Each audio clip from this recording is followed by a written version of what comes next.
तो फिर जैसे तैसे मतलब मैं रही अपने माँ बाप के पास। करीब 2 महीने रही मैं उस समय पे। तो धीरे धीरे करके मैंने लाइक एक आधी हफ्ते 10 दिन होते होते मैंने उनको सारी मैटर मतलब बताया कि वो किस तरह का इंसान है, क्या क्या उसका बिहेवियर। मतलब अभी तक मैं पापा से बात नहीं करती थी इस सब मैटर पे। मुझे लगता था कि क्या पापा को बताना है इस सब के बारे में। तो मम्मी को मैं बताती थी, मम्मी को और मासी को मेरे सब पता होता था। तो अब मैंने जो है पापा को एक एक करके बातें बतानी शुरू की कि उसने ऐसा किया, जो भी पास्ट में चीज़ें घटी थी पिछले 2 साल में। पापा को कुछ आइडिया नहीं था इस बारे में। तो फिर मुझे रियलाइज़ हुआ कि मेरी ही गलती है कि मैंने पापा को कभी बताया नहीं। और ये बात तो फैक्ट है कि मतलब जो फर्स्ट कम होता है वो फर्स्ट सर्व होता है। तो इसलिए अपनी बात को जो है ये मैंने सीख ली, ये मेरी लर्निंग थी कि भाई अपनी बात को ना अपने तक मत रखो। और हमेशा जो है जो भी आपके पास अथॉरिटेटिव पर्सन है या जो भी है, नहीं भी है तो भी बताना ज़रूरी है, बहुत ज़रूरी है। इवन अगर नेबर भी है ना उसको भी जाके बताओ, ठीक है। कि कल को तुमको अगर जला के मार देना तो उसको कोई होना चाहिए बोलने के लिए। पुलिस अगर आती है इंस्पेक्शन करने के लिए तो कोई होना चाहिए बोलने के लिए कि हाँ वो लड़की परेशान थी, उसको उसका पति परेशान करता था। ये मेरी बहुत बड़ी भूल थी कि मैं पापा को नहीं बताती थी अपनी हर बात। बचपन से डरती रहती थी तो जाहिर सी बात है मेरे को ओपन होने का उनके साथ कभी मौका ही नहीं मिला। बचपन से उन्होंने मुझे को मार पीट के डरा के रखा था, तो मैं उनसे बहुत डरती थी। मैं कभी उनसे कुछ बोलती नहीं थी, ठीक है।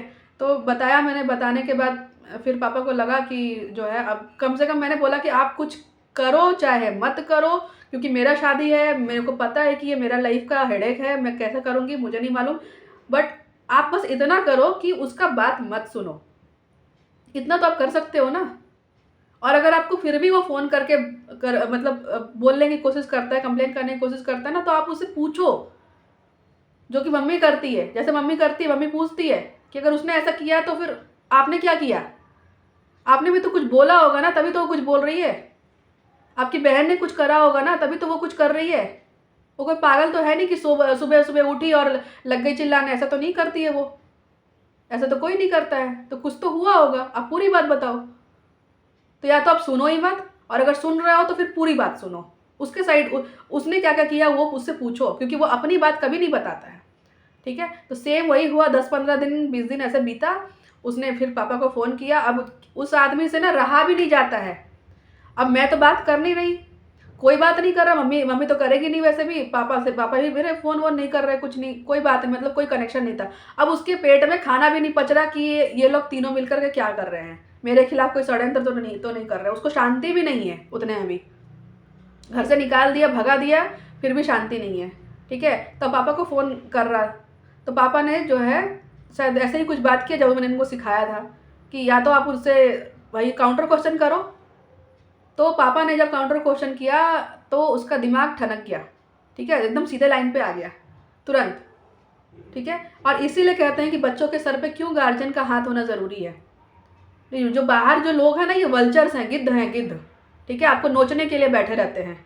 और जैसे ही कोई प्रोटेक्टिव हाथ उसको दिखता है ना, तो वो एकदम लाइन पे आ जाते हैं तुरंत, ठीक है। तो पापा ने उसको बोला कि ये तो ऐसा बोल रही है, आपने उसको मारा है, आप ऐसा कैसे कर सकते हैं, जो भी उसको बोला होगा जो भी। तो अब वो मेरे को फ़ोन कर रहा, लगातार मेरे को फ़ोन कर रहा, ठीक है, कि तुम वहाँ क्या कर रही हो, तुम वापस आ जाओ। अब मेरे को वापस बुला रहा है, ठीक है। उसको पहले लगा कि जो है मैं इसको सबक सिखाऊंगा और इन लोगों को मैं मजबूर कर दूंगा।